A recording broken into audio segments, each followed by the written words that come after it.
थांबा जरा, हा व्हिडिओ स्क्रोल करू नका. कदाचित आजचा संदेश तुमचंच आयुष्य बदलू शकेल. शेवटपर्यंत ऐका.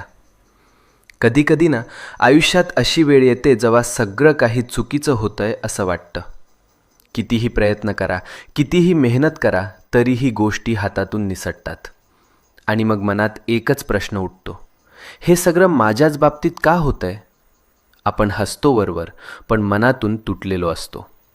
रात्रभर झोप लागत नाही, डोळ्यात पाणी येतं आणि वाटतं कोणीच नाही माझ्यासोबत. पण मित्रा, नीट ऐक. जेव्हा सगळे दरवाजे बंद होतात तेव्हा स्वामींचा दरवाजा उघडा असतो. ही वेळ तुझी शिक्षा नाही, ही वेळ तुझी परीक्षा आहे. आणि परीक्षा जितकी मोठी तितकंच फळही मोठं मिळतं. तू रडलेला प्रत्येक अश्रू, तू केलेली प्रत्येक प्रार्थना आणि तू सहन केलेली प्रत्येक